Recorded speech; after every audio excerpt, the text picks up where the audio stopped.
Ok, pessoal, boa tarde. Vamos à nossa quarta parte da matéria Educação Corporativa. Lembrando a vocês que as atividades estão postadas no AVA, as aulas estão sendo postadas também, publicadas no YouTube. Qualquer dúvida, entre em contato comigo. Ok? Obrigado. Vamos lá. Educação. Basicamente, nós precisamos planejar. Como que eu planejo? Eu tenho que conhecer meu público-alvo, conhecer as necessidades da empresa e analisar os dados que eu tenho, né?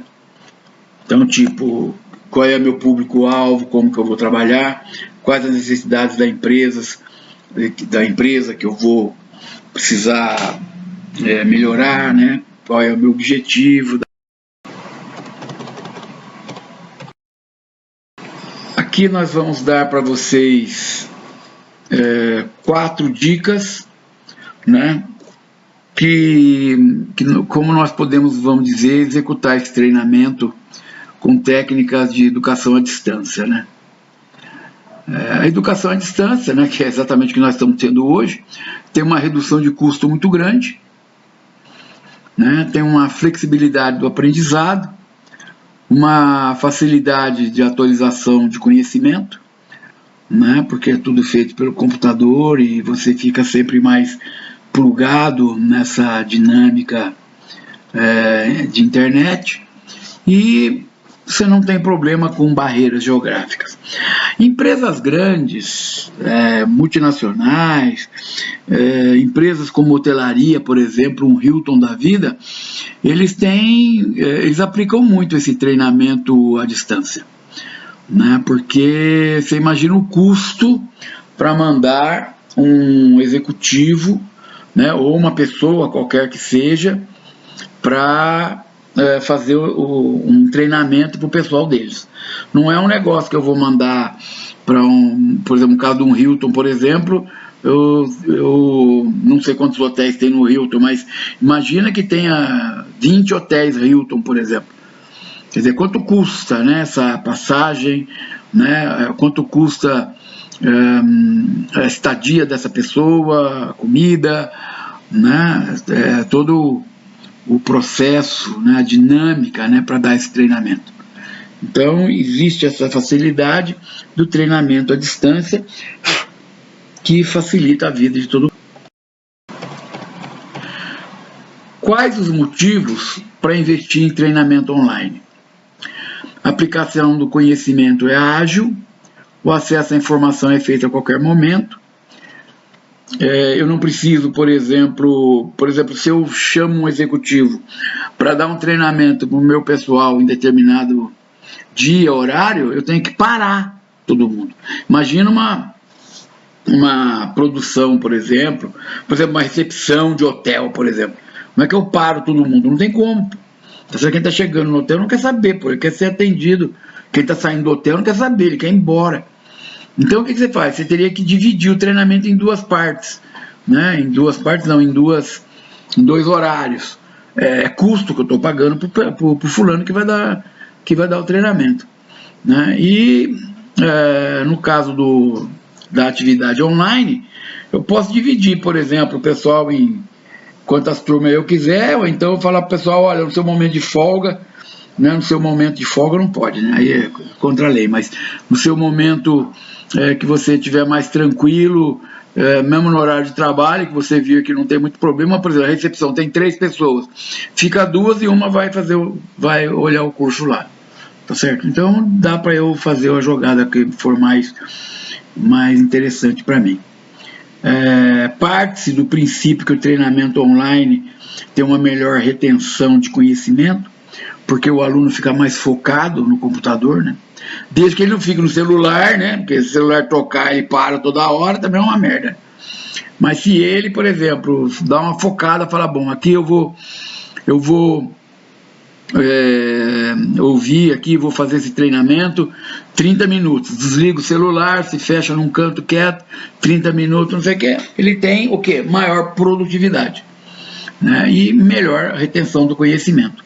O aprendizado é flexível, porque você tem condições de usar muitos recursos, né, às vezes para melhorar a própria visualização do que você tem para dizer, é mais barato e flexibiliza a necessidade de instrutores.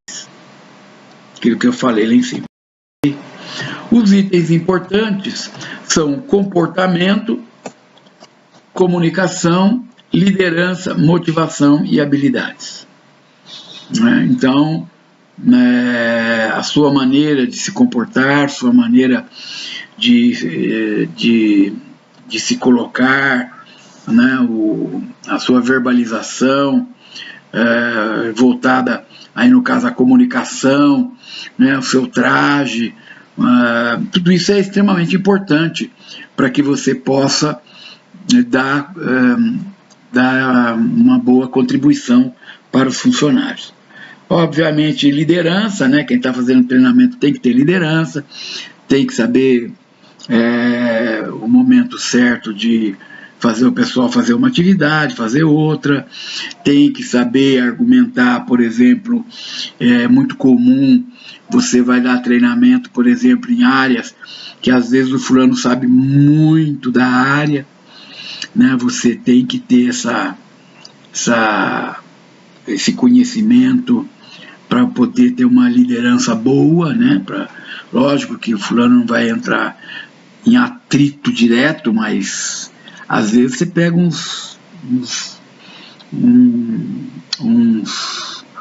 umas pessoas, uns elementos aí que são meio difíceis. E você tem que ter uma liderança, né, um comportamento, uma boa comunicação para poder cortar tudo isso, para poder sanar todo o problema, né? Motivação é fundamental, né? Não preciso falar muito de motivação, que sem motivação fica complicado. E as habilidades, né? No que tange a todo o processo para você realmente se sair bem nesse treinamento. Ok? Como que nós implementamos isso? Nós temos dois fatores, né? O presencial, na própria empresa reserva uma sala ou área que comporte, obviamente, as pessoas, né? Os funcionários, quem vier fazer o curso.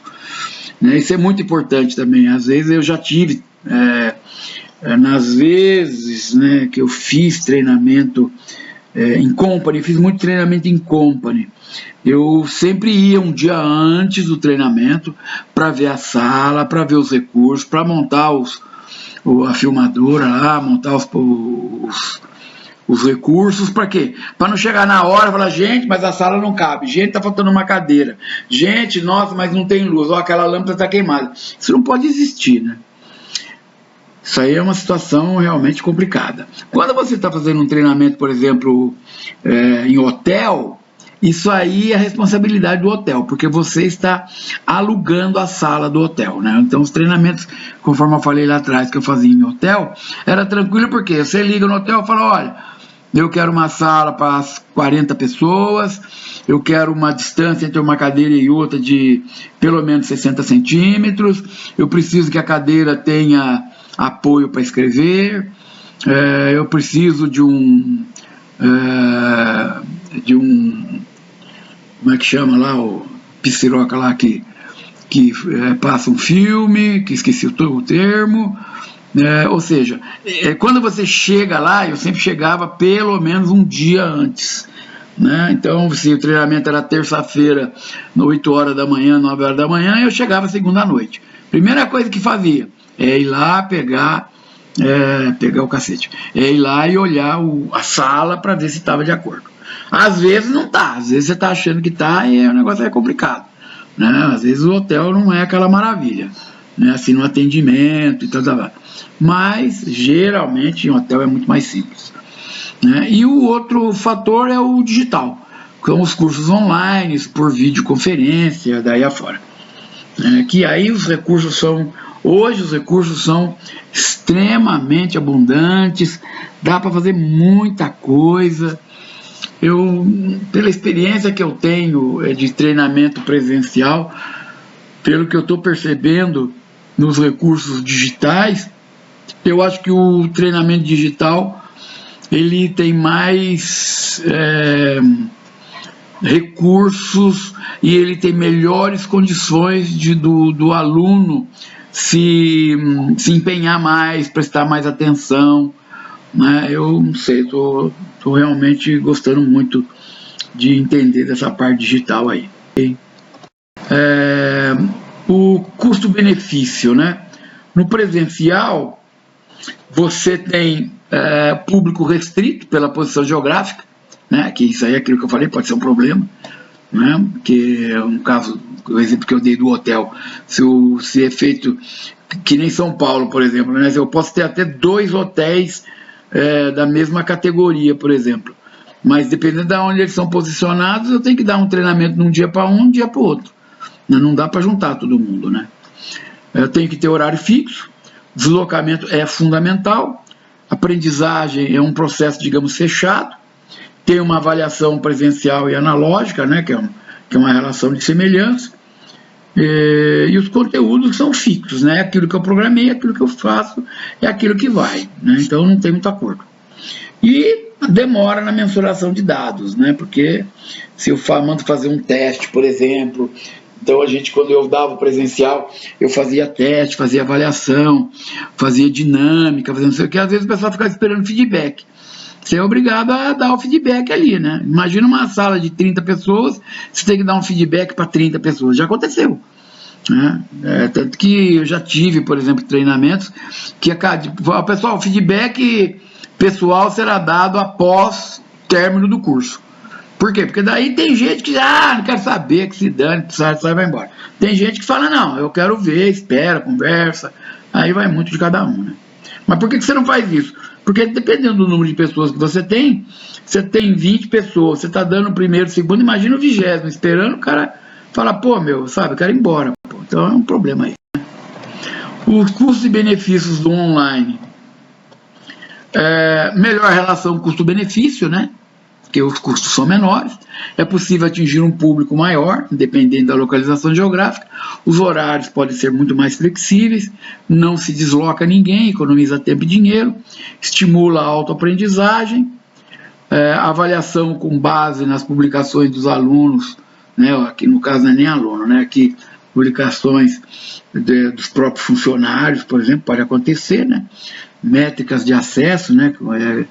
Formas que você mensura o resultado, agilidade na atualização do conteúdo, né? Então quando você imagina, por exemplo, já aconteceu comigo, sair pelo Brasil afora para dar treinamento, né? Isso aconteceu em Company, por exemplo, a editora Abril, tinha um representante, às vezes tinha, a grosso modo, um representante em cada estado, mas você tinha, por exemplo, no mesmo estado, 3, 4 representantes. Você era obrigado a ir naquele estado, falar na matriz, depois ir nas filiais. E aí fica um problema complicado, porque você tem que ir nos 4, né? Você não pode ir num e no outro. E aí o que acontece? Às vezes, se você estava trabalhando com um determinado dado e o dado mudou, dependendo do que mudou, não dá para você mudar. Você vai continuar naquilo lá mesmo. Um abraço, né? Aí sinto muito. No online não, né? No online deu problema, você entra lá, apaga, continua e vamos que vai dar certo, né? E além de possibilitar fazer uma avaliação dos colaboradores com mais facilidade, né? Fulano pode responder, conforme ele responde, você dá para ele o feedback com muito mais tranquilidade. Dependendo da situação, por exemplo, você pode montar uma avaliação onde a resposta vem quando o cara manda para você, já é automática, né? Você já sabe quais são as questões, as respostas das questões, aí o cara manda para você e automaticamente ele recebe a avaliação dele lá, facilita a vida, né? E no último item nosso, a mensuração dos dados é muito mais rápida, né? Porque é tudo feito online, é tudo feito com mais... Ok? O Araújo caracteriza treinamento e desenvolvimento atualmente de 7 formas diferentes.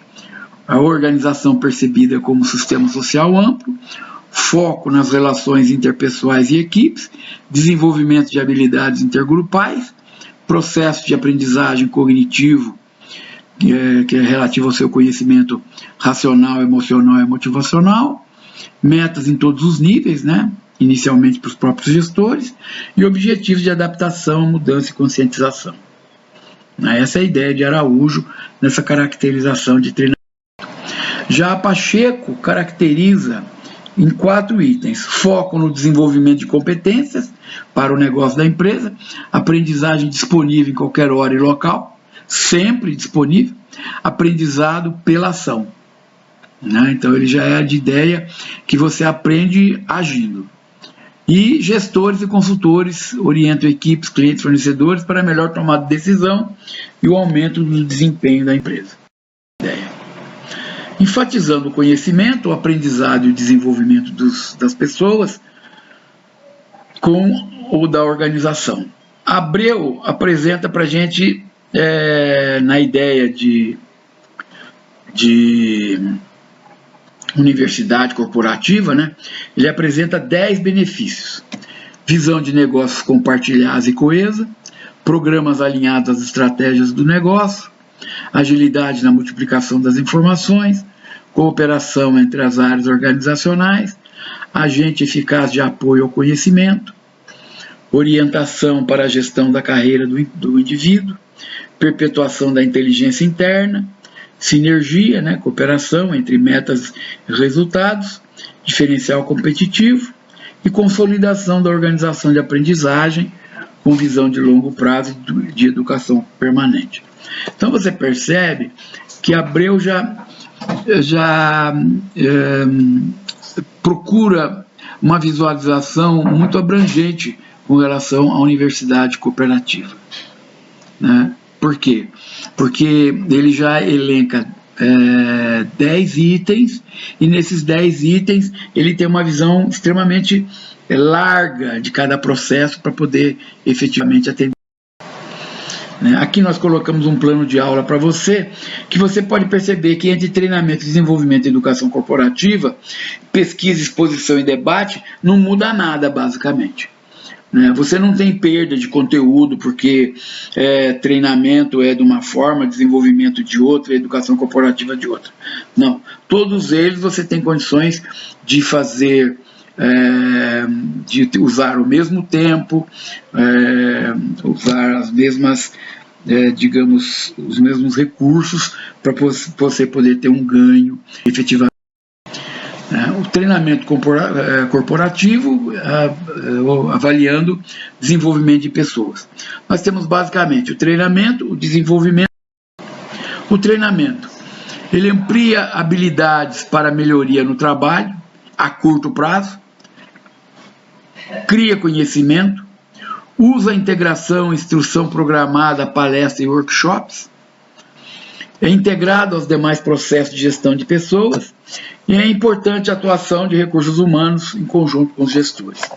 Isso é fundamental, né? Em muito treinamento que eu dava, o gerente de recursos humanos, ou ele mandava alguém, ou ele ia, eu mandava alguém.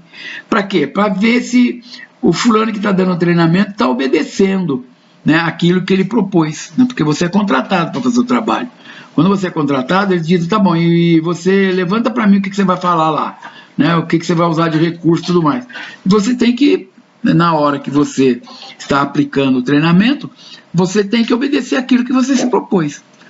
Eu fiquei de levar o governador do estado.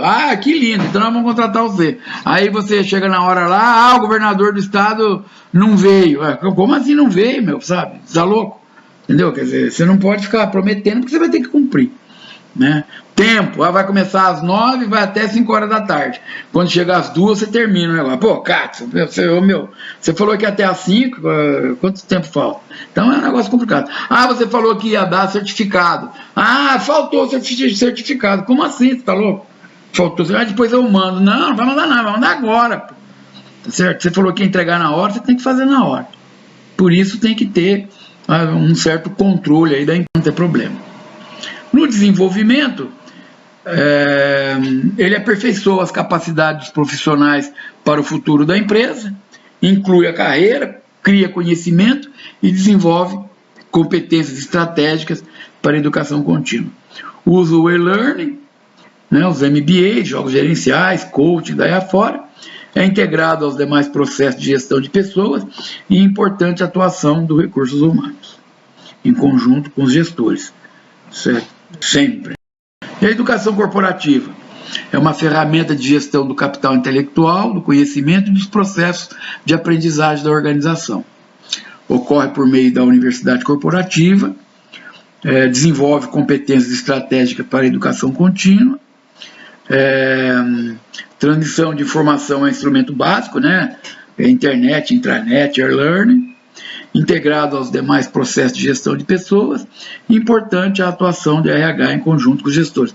Você nota que tanto no treinamento, no desenvolvimento e na educação corporativa, é fundamental a atuação do RH em conjunto com os gestores. Por que em conjunto com os gestores? Porque o treinamento não é o RH só que decide. Ele tem que, em conjunto com os gestores dos outros departamentos, fazer um levantamento do que precisa ser feito. Quando ele senta com a pessoa que vai fazer o treinamento, ele tem que dizer o que ele quer. Então não é exatamente o que ele quer, é o que a empresa quer. O que o departamento de recursos humanos, o que o departamento de logística está precisando, o que o departamento financeiro está precisando. Quer dizer, daí ele dá essa ideia geral e o fulano que vai fazer o trabalho, sabe?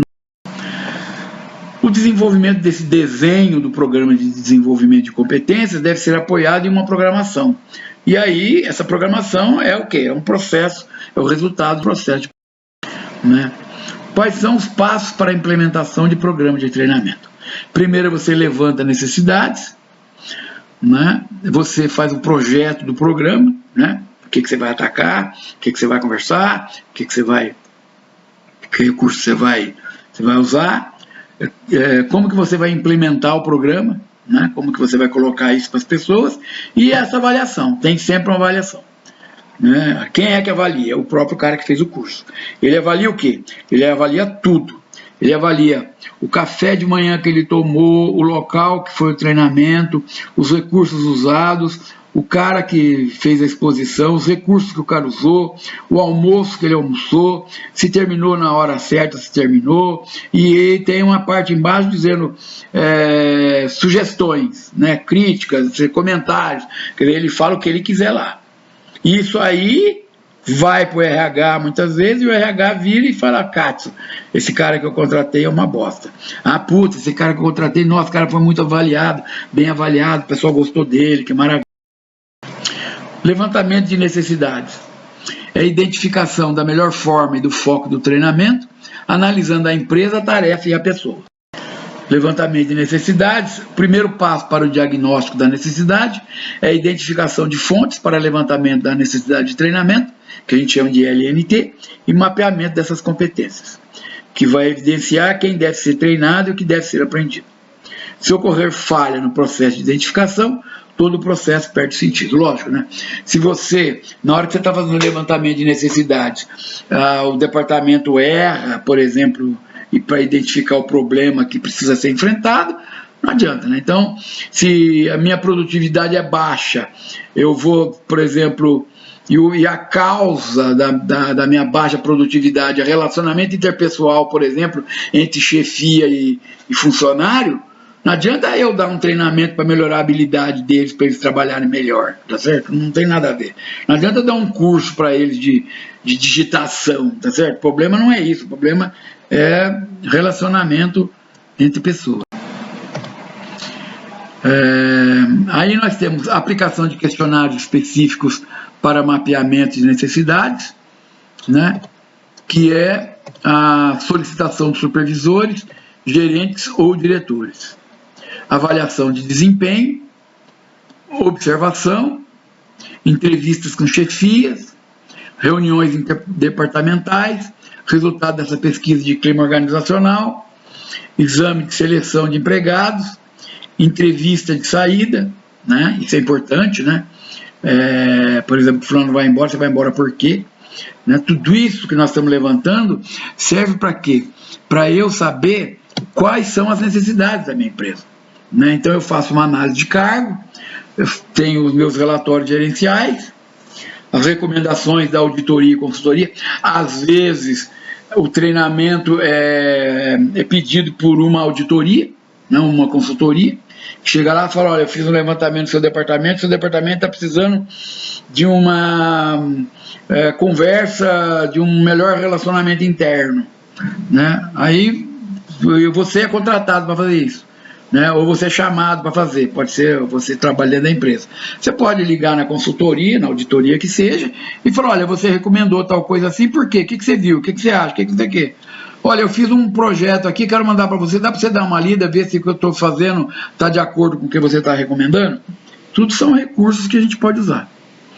A análise de desenvolvimento de funcionários, né? Então eu posso ver, por exemplo, se tem muita rotatividade, se tem muita ausência de pessoas, né? Absenteísmo, se o pessoal pede muitas licenças, né?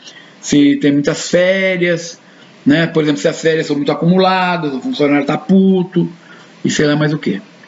Necessidade decorrente de modificações do trabalho, isso aqui é um problema, né? Olha, nós vamos comprar uma máquina nova, nós vamos precisar treinar esse pessoal para essa máquina, olha, nós vamos comprar um software novo, nós vamos mudar o software da empresa inteira, né? Nós vamos mudar o processo, não é mais, então, isso tudo nós precisamos saber o que é, para a gente saber exatamente o que nós precisamos contratar, né? Uma pessoa que nós precisamos contratar, para que ela possa sanar o problema para a gente, né? Ou expansão de novos produtos e serviços. Basicamente isso. Tudo está diretamente ligado com a necessidade. Qual é a necessidade? Se nós soubermos qual é a necessidade, tudo fica muito mais simples. Aliás, o fundamental, não é nem fundamental, o mais difícil é levantar a necessidade. Depois que você levantou qual é a necessidade, o resto é simples. É igual ao automóvel. O automóvel está com barulho, você leva ele no mecânico, né? Quando o mecânico começa a olha, que ele não descobre qual é o problema, ele não sabe o que ele vai arrumar. Tá certo? Na hora que você chega lá, ele fala, isso aí é a rebimboca da parafuseta. Ele, isso aí para trocar fica 200 pau. Tá com a peça junto. Você fala, puta, legal, o cara sabe, matou. O cara vai lá e em meio dia resolve o problema. Se você leva lá e o cara fica olhando, não consegue fazer porra nenhuma, você fica o carro lá 1, 2 dias e o cara tá estudando. Mesma coisa em empresa. Se você não sabe especificar qual é o problema, se você não sabe analisar e dizer, olha, o problema aqui é esse, não adianta você contratar nada. Por quê? Porque é complicado, né? Você não sabe que tipo de treinamento, que tipo de recurso você vai ter que usar para sanar o problema. Depois que você descobriu, agora o resto é fácil, só alegria. Vamos para a galera. Falou, pessoal. Obrigado. Abraço.